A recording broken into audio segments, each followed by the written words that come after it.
John, most people can remember where they were when the Twin Towers went down in New York. You have a pretty unique story. Where were you? What were you doing at that time? I was in Canberra dealing with the failure of Ansett, the second Australian airline, and a refugee crisis, and acting Prime Minister at the time because John Howard was in Washington at that very time. So I'll remember it very well. So what did they do with you? What did you do? Such counter-terrorism arrangements as the country had ready were tripped, put into place. All sorts of sites and people around the place were secured, to use the jargon, as best we could manage.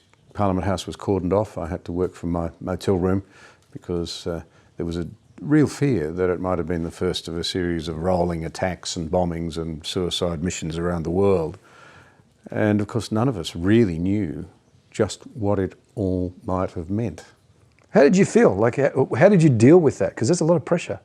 I suppose the answer is really that at that moment, I think perhaps more than any other moment in my life, I realised that there was no use grappling with my own feelings and concerns. I was on the bridge, no option to jump overboard and say, I wish I was back on the farm. There was a job that had to be done. I remember, and I've been quite open about this, praying for strength and for guidance and having an overwhelming sense of being able to put self-interest aside in order that I might do to the very greatest of my ability what needed to be done. Because in a way, the recurring nightmare at that time was, with all of this information coming from all of our agencies, colleagues here and internationally, what if there's a bit of critical information that I somehow am responsible for missing and people die as a result? And I have to say I assumed that at the very least there would be economic chaos resulting, possibly military chaos, and that it would be probably the end of my political career and possibly even the government's, but those were not things that you could concentrate on at the time. There was a job to be done, and I believed very strongly then, as I do now, that in those circumstances the right thing to do is to be prepared to bend your knee before the Almighty, seek guidance, seek counsel. And in the end, whilst I think perhaps that moment might have been the end of postmodernism, I mean, it was the re-emergence of real evil, it's engaged us, I think, even with the real resistance from the progressives, in a debate about mega-narratives again.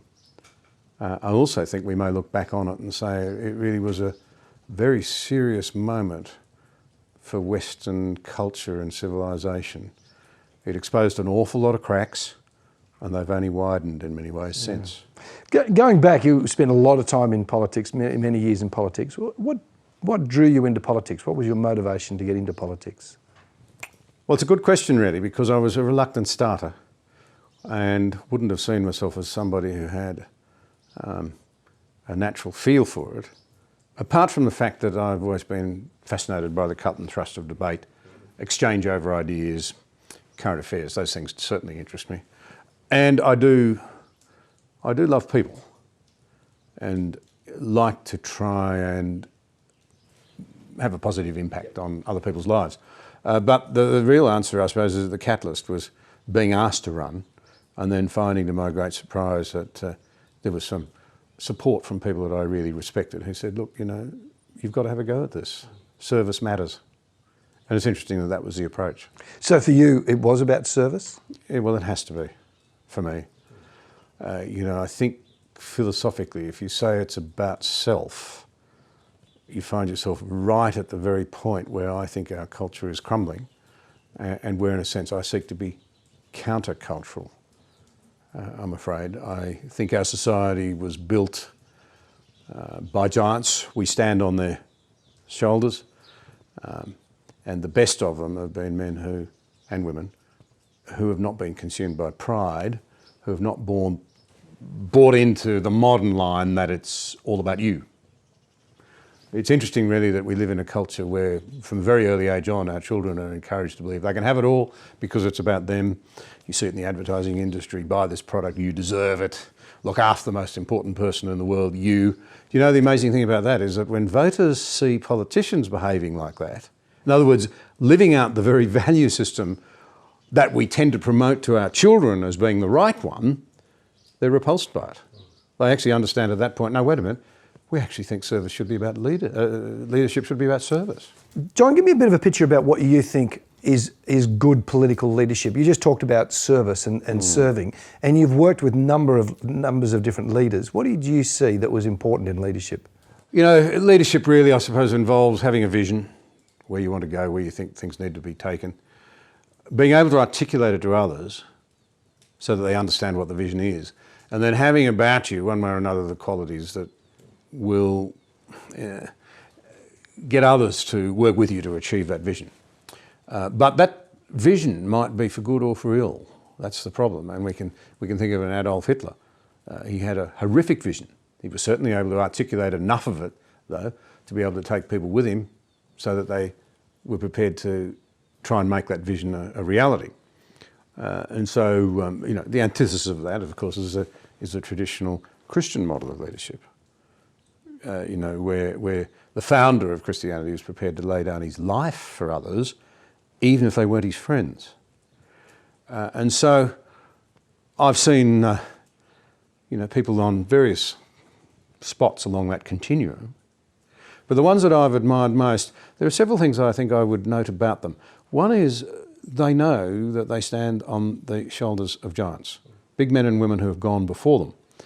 And so a wise man in that context will understand that if you read widely, if you're a student of history, you can actually bring the wisdom and the insights and the successes and the failures of men and women who have gone before us to the table for today.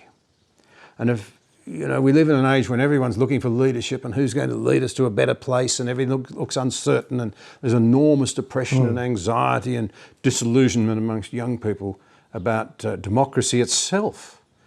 I would argue that one of the great problems is we don't know where we are because we don't know where we've come from. And if you don't know where you've come from and where you've got to, it's very hard to know where you might go to.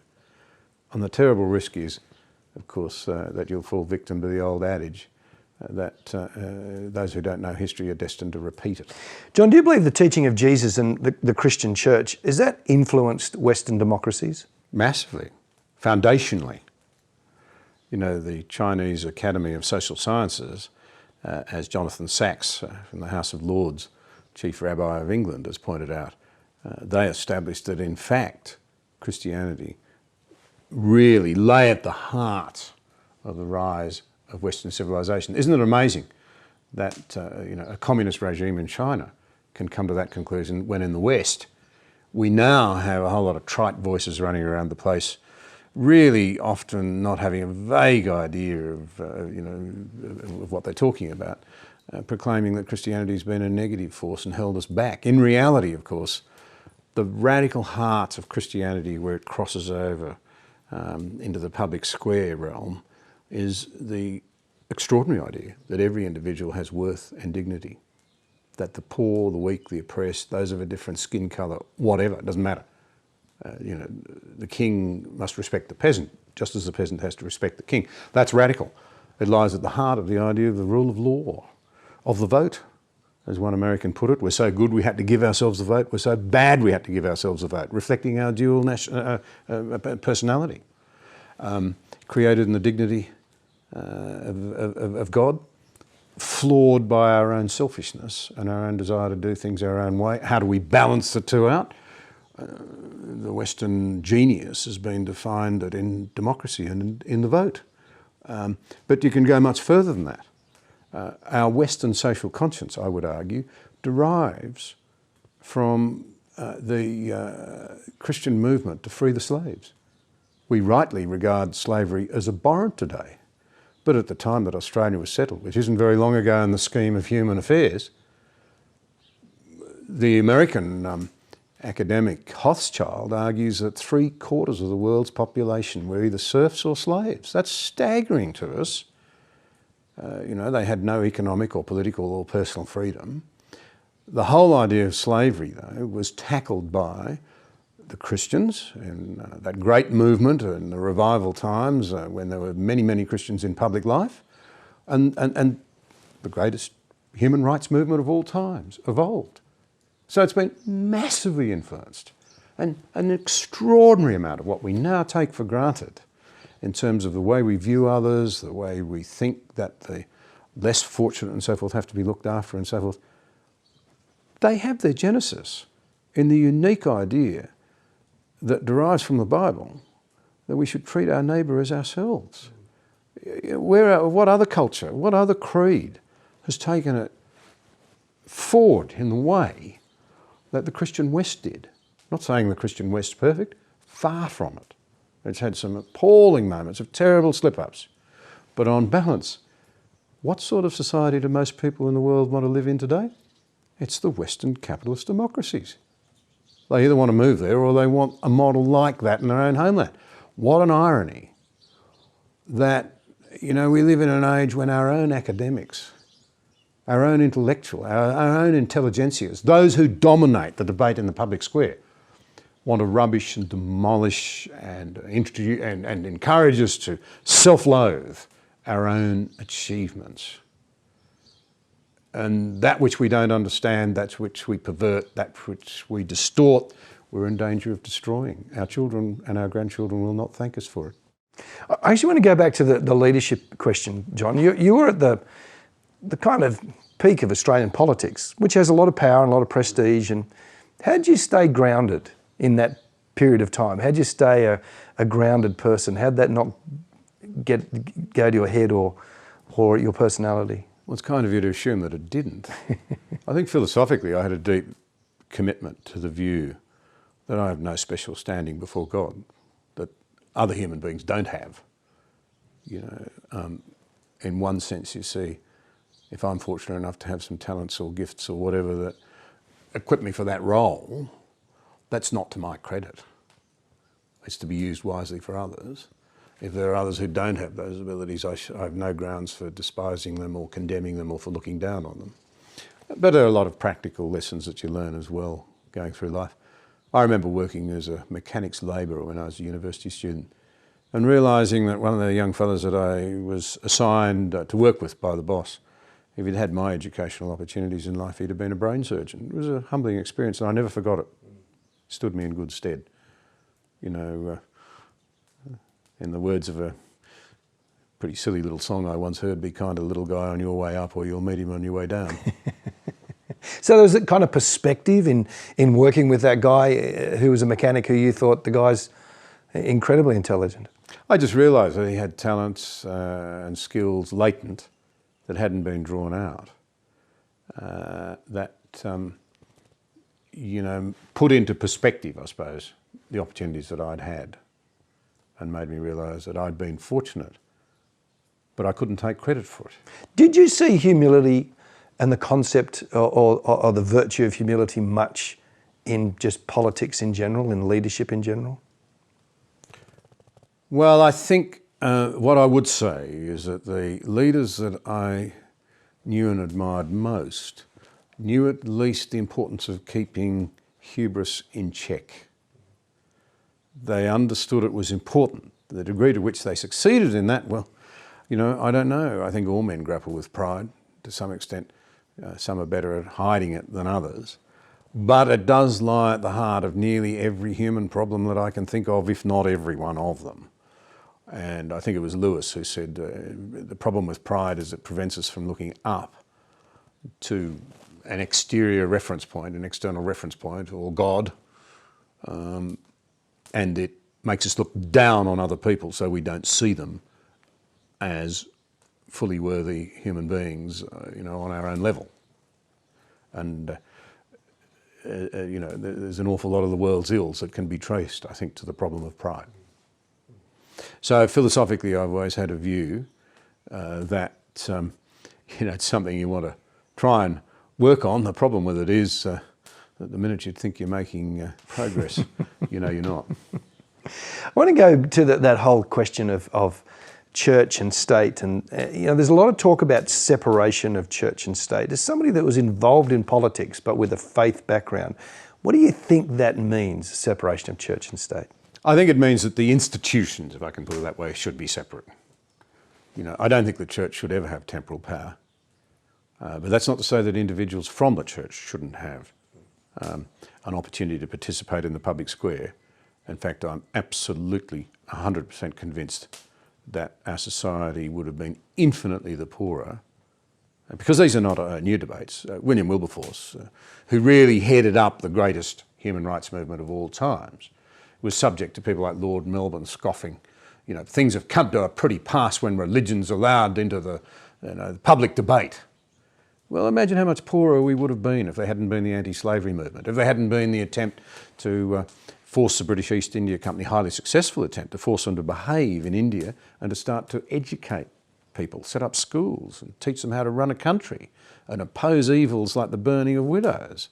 That same movement was responsible for a great deal of political reform and for education of the poor in Great Britain. And it was all put forward by people who were saying, I'm not operating out of philosophy or out of intellectual commitments to ideas. We're doing it out of Christian faith. So the institutional separation, how do you see that working? So that, there's a kind of a wall between the two?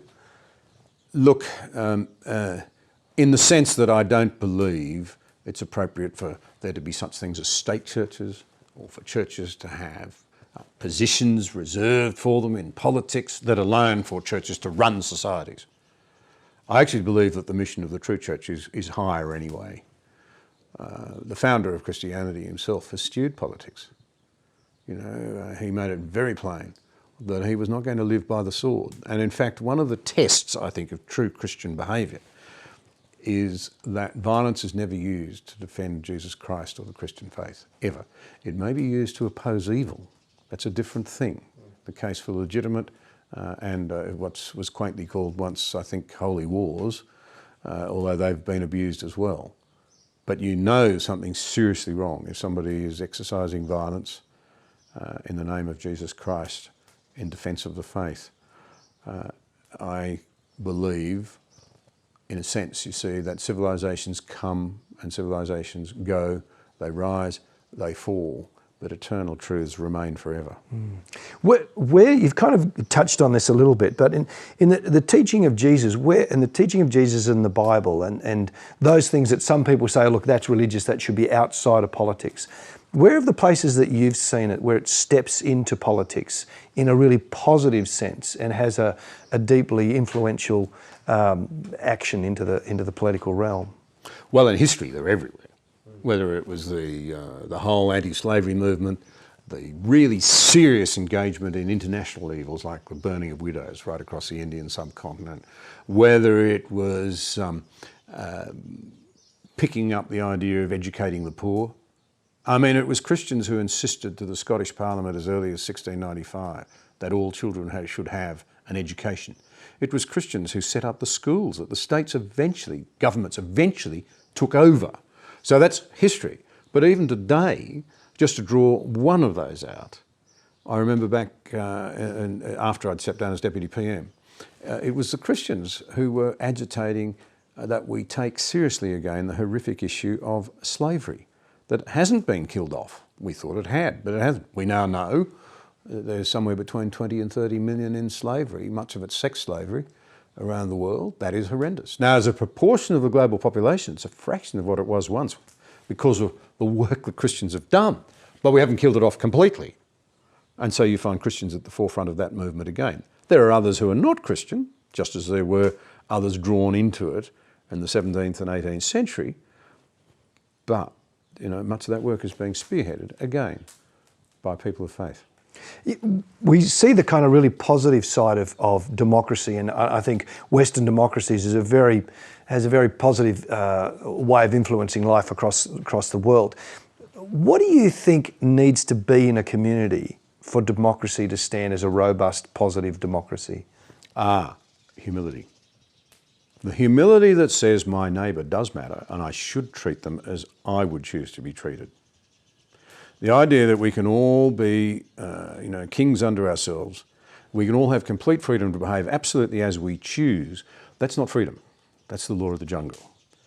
And when that sense of responsibility to others and to community breaks down, and involved in that, of course, is the willingness to seek to be honest and true. We all fail. But when that concept goes, and I have to say in a society like ours, I'm not quite sure where it's going to come from, when so few people are going to church regularly and being reminded that they're responsible to a higher authority and to their neighbours. I'm not quite sure in that sort of society in the future in the West, just where we're going to find the wellspring of commonality, of commitment to decency and to our society and to our neighbour. That I think democracy is absolutely dependent upon. And the American forefathers, for example, they got it big time. They made it plain that they understood that the American democratic experiment would last only so long as people were genuinely civically minded. So often today, when people talk about involvement in politics, they essentially mean destructive, protesting involvement. And you could never do it, of course, and I wouldn't want to be understood to be trying to restrict people's freedoms. But I reckon that it'd be handy if we tried to set up a little sort of agreement in our society. If you want to go and protest something, earn the right by pointing to something you've done that was positive for others first. So often we now confuse democratic involvement and activism. They're different. That's such an interesting concept that democracy giving us freedom helps us kind of grow as a society, gives us lots of opportunities. But for that to be created, we actually have to take a step back and not demand what we want for ourselves all of the time. Well, it must. You see, if my freedoms are bought at the expense of your freedoms, sooner or later we're going to end up in conflict. And one's going to win, and by definition, someone's going to lose. We have to have a sense of commitment to others, a sense of responsibility to others, particularly to the weak and the poor, because it's our essential instinct to be selfish. And perhaps it's that Christianity brings that's so unique, an explanation of, frankly, our problem, which is our selfishness, and if you like, the exhortation, and I would argue the means, to overcome it and to put it to one side, recognising the selflessness of a Christ who died on the cross in order that he might be reconciled even to his enemies. That's a very high bar. But we live in a culture where even the concept's not understood, where we don't even talk about it.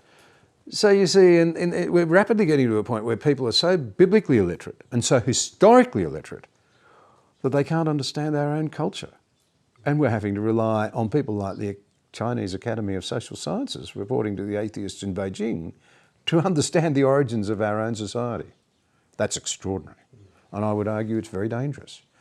And if I would have a plea to make to people, I would say to them, don't be mockers. Go out and actually make sure you really do understand where your freedoms came from and what's required to keep them. John, I just want to kind of explore a bit of your own life, because, you know, people look at you and you've had a good life, you've got a great family, a wonderful farm, wonderful political career, but it hasn't always been particularly easy. What were the hardest points for you, and how did faith influence those? What were the times where you kind of questioned faith, questioned life, questioned your future? Well, I'm no stranger to tragedy. My mother died of cancer when I was very young, undiagnosed. I was only 3. My sister was killed in a sporting accident when I was a teenager. And so forth. And I don't like dwelling on those things. Indeed, a journalist once said that I dwelt on them. That was nonsense. It wasn't known about until I'd been in Parliament for a long time, and then a newspaper chose to reveal something of my life story. But they do shape you, there's no doubt about that. I think when my sister was killed, and I've actually met and talked with other kids who have been in a similar situation where, you know, there's been a horrendous accident and you felt a degree of responsibility for it. as a teenager, your childhood ends and you've got to ask the big questions. And I remember thinking, well, I can become black and despairing about all of this, or I can try and believe that in the midst of all of this, someone's in control and has an end game to play. That's a hard choice. I can understand why people grapple with it. I can understand that. But for me, couldn't live with the black answer that it was all purposelessness, it was all an accident, it was all meaninglessness. In other words, that particularly coupled with my sort of schoolboy understanding of existentialism, was too dark a world for me to want to live in. Some people would say that tragedy means that they decide that there isn't a God. Yes. Because tragedy happened. You're saying almost the opposite, that in the midst of the darkness, that pushed you to a point of belief and faith. Yes, it did. Because the darkness is so dark. If it really is meaningless, if it really is pointless, so for me, it took me back to ask those hard questions. I think, like most people, I believe there was a God. So the question was, well, God, why are you doing this? Rather than you can't be there. I don't think that answer for me stacks up. So then, God, why do you do this? Well, you come up then against the problem of a fallen world. They're big concepts. I can understand why people grapple with them. I don't want to take them lightly. I just want to say, I can't go down the dark road of there being no answer, no point, that it's all just empty despair. I have to believe that there will in the end be justice and there will be mercy, that it all makes sense and that things will be put right. Was that a kind of a place in your life where it was like, I don't know how to put this almost, that it was almost begrudgingly, okay, that's the way it is? Yes. Or was there much hope in that, or was it that's the way it is? Like what's the kind of line between a hopeful future and a begrudging acceptance? Well, I don't know that's an easy answer, a question to answer. I don't know that that's an easy question to answer. I think for me, when I finally as a university student decided that it had to be true, that I couldn't make any sense of the world in the absence of a mega narrative that explained the human condition, the glory and the scum, Pascal said, the magnificence of a human being at their best, the dreadfulness of a human being at their most depraved, and the awareness that to some extent the fight between good and evil is going on inside myself. I needed answers for that. And I had to believe in the noble answer. And I still do. Intellectually, I can't live with despair. And I think as a farmer, perhaps I'm influenced a bit by working, in the outdoors and so forth, I simply can't believe it's all an accident. I just can't. I cannot look at creation. Can't look at the changing seasons. I can't look at the way things grow. I can't look at an animal being born and think this is all just some statistical freak. I can't do it. Doesn't make sense to me.